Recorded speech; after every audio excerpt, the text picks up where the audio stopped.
The streets are on fire, and this time it's not just rumors, it's a full-blown war.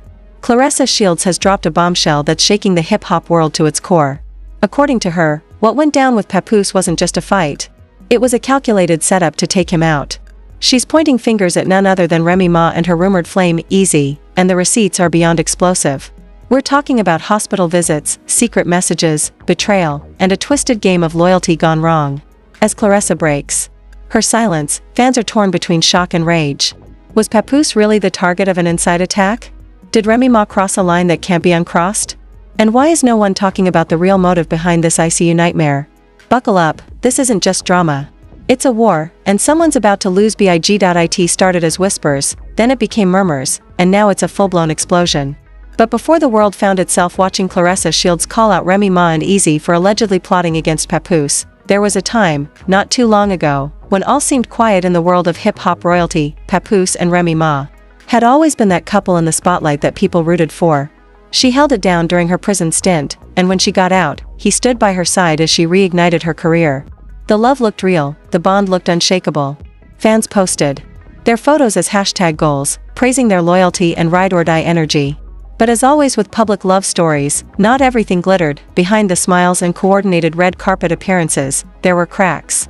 And Claressa Shields, the undefeated boxing champion and longtime friend to Papoose, says she saw it coming. It didn't start with drama, it started with distance. Around the time Remy began working more closely with Eazy, an up-and-coming rapper known for his gritty style and controversial lyrics, Papoose's presence around her seemed to fade.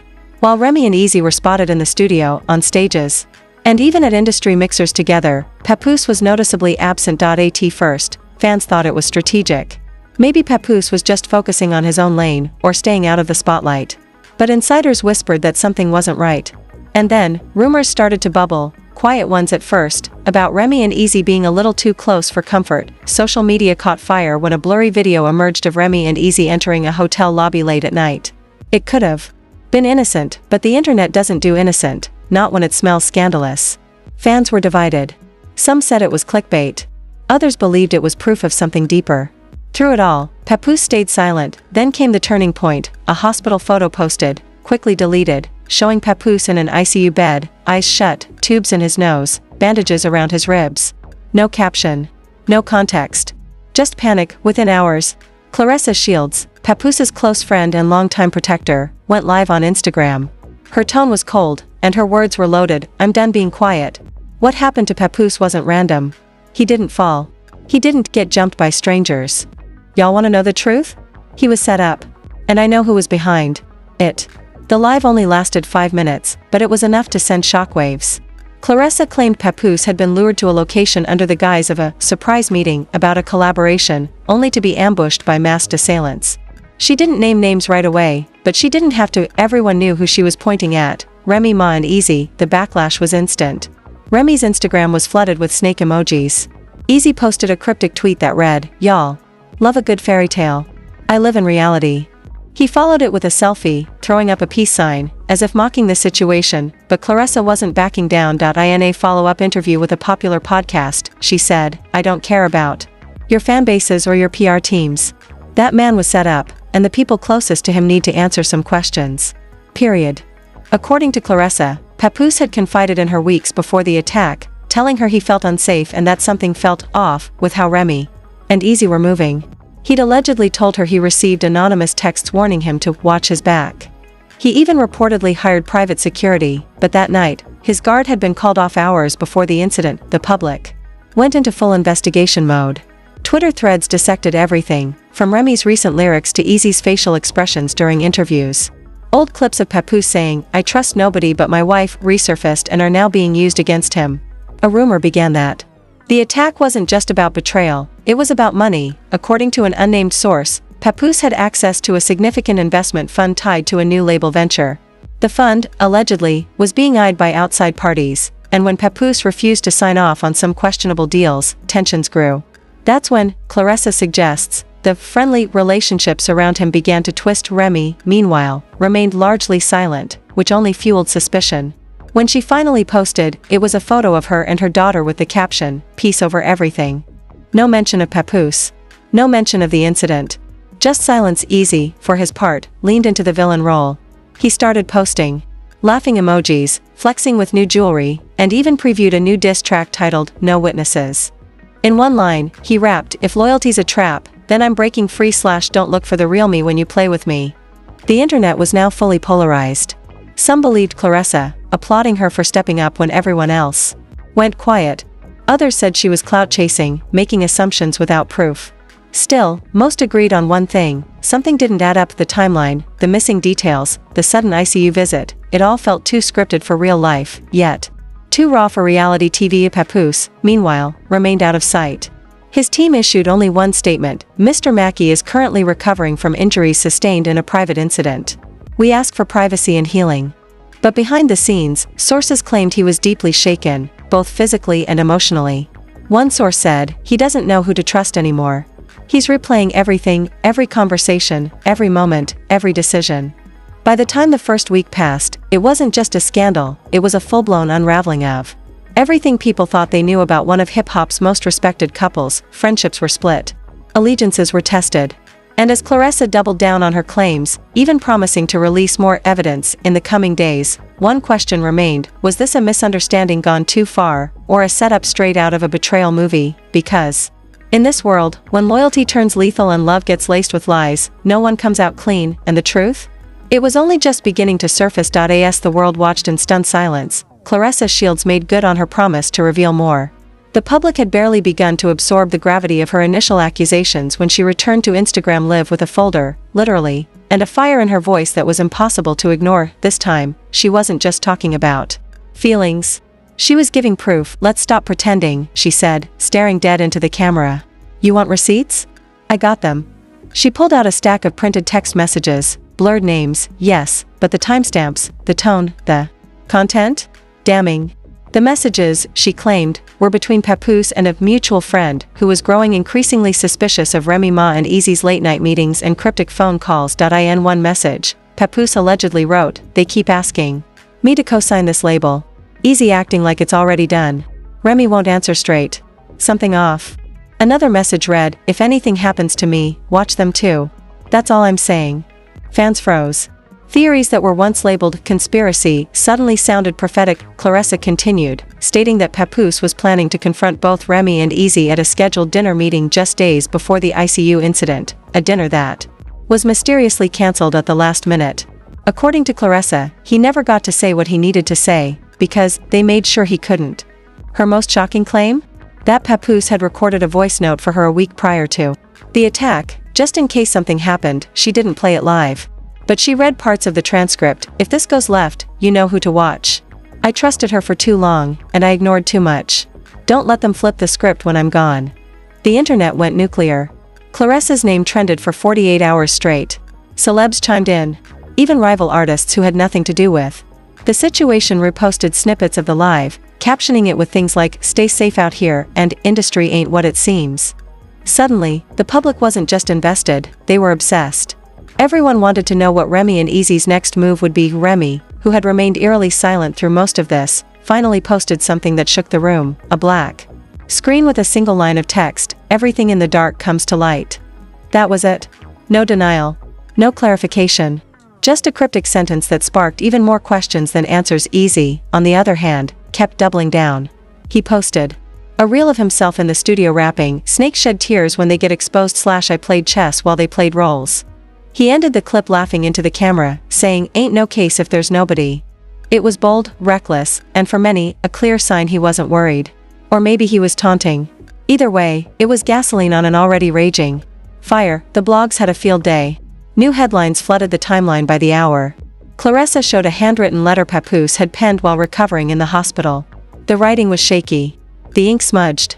But the words were clear: "To whoever finds this, if I don't make it, please don't let them paint me as paranoid. I was aware. I just believed love was stronger than lies."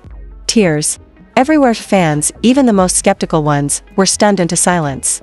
This wasn't just about beef or betrayal, it was about trust, survival, and the trauma of loving the wrong people too long. Remy's silence grew louder. Eazy's bravado felt more hollow, and Claressa's voice echoed like thunder. But with all this drama unfolding in the public eye, one question remained: where was Papoose now? And what would he say when, or if, he chose to speak? Word on the street was that Papoose was considering a tell-all interview. Some said he'd been offered a spot on The Breakfast Club, others claimed he was in talks with a major streaming platform for a docuseries. But Claressa hinted that he wasn't just ready to speak, he was ready to expose. At this point, the damage had been done. Families were fractured. Reputations ruined. Contracts voided. But the biggest bombshell was still to come, and Claressa said it would turn the entire narrative upside down. Her final line before ending the live: "Y'all think you've heard the worst? Wait till you see what he left behind, and who's been hiding it." The story was spiraling fast, and nothing was certain anymore, but one thing was clear: this wasn't over. Not by a long shot. The whispers had grown into roars. What began as a suspicious ICU visit had evolved into a national conversation about betrayal, power, and the dark underbelly of the music industry. But as wild as the story already was, no one, not even Claressa, could have predicted what happened next. Just as fans were starting to believe they'd heard every angle, a voice memo surfaced. Not from Claressa. Not from an insider. But from Papoose himself. The 2-minute audio clip, uploaded anonymously to a private Dropbox link and shared through underground blogs, began with the words, "If you're hearing this, then that means I was right." His voice was slow, wounded, but unmistakably real. He sounded like a man who'd been betrayed by everyone he ever loved. "They told me loyalty was a weakness. That I loved too hard. Maybe I did. But I never expected it from her. From them." The audio sent shockwaves through the internet. No one had heard from Papoose in weeks. Fans were worried, and rumors were flying about his condition. Some thought he had gone into hiding. Others feared the worst. But now, with this voice note, the fire was reignited. He continued, "I didn't want to believe it, even when the signs were there. But when money comes in the picture, people change. Remy wasn't the same. Eazy wasn't just her artist, he became something more. He didn't say lover, but he didn't have to." The implication was clear to then, the twist no one expected. Papoose claimed he had proof. Not just messages. Not just rumors, surveillance footage, from his home studio. From the very night he said he was set up. In his own words, "I installed the cameras after things started getting weird. I never told Remy. Never told nobody." But that footage, it shows it all. By the next morning, a clip from one of those security videos began circulating on Reddit.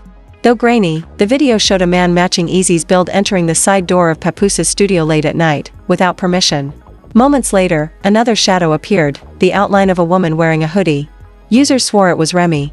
The timestamps matched the night of the attack. The internet erupted. Now the world wasn't just debating rumors. They were watching something real, raw, and terrifying unfold in near real time, under mounting pressure. Remy finally broke her silence. She posted a video, no makeup, no filters, sitting alone in a room. Her tone was cold. Defensive. Yet shaken. "I never wanted this. I never wanted it public. But since everyone thinks they know, here's what I'll say: not everything you see is true. And not everything said in anger is a lie." It wasn't a confession. But it wasn't a denial either. She admitted she and Papoose had been going through things. That they'd grown apart in recent years. And she vaguely acknowledged her connection to Eazy, saying, "He was there when things felt empty. But I never wanted to hurt anyone." The comments were divided. Some fans sympathized. Others were livid, but Papoose wasn't done. A week later, he dropped a 13-minute YouTube video on a new channel, titled simply, "The Real Story." He sat alone, speaking directly to the camera. No dramatics. Just honesty. "I've been quiet too long. I let people talk. I let lies fly. But now, you deserve to hear it from me." In the video, Papoose confirmed the attack was not random. He stopped short of naming Remy and Eazy directly, but he repeated Claressa's claims, that he had been lured into a setup under false pretenses, and that the people involved knew him better than anyone. He paused. Then dropped the line that shook the culture: "Sometimes the person standing next to you is the one who loaded the gun." He revealed he had filed a civil lawsuit against multiple parties, and was pursuing criminal charges for what he called a premeditated act of betrayal and violence. Then, without flinching, he revealed he was leaving New York. "Too much pain," he said. "Too many ghosts." The hip-hop world was floored, but what hit the hardest? The final footage. At the end of the video, he included a 10-second clip from his home camera. It showed him and Remy arguing.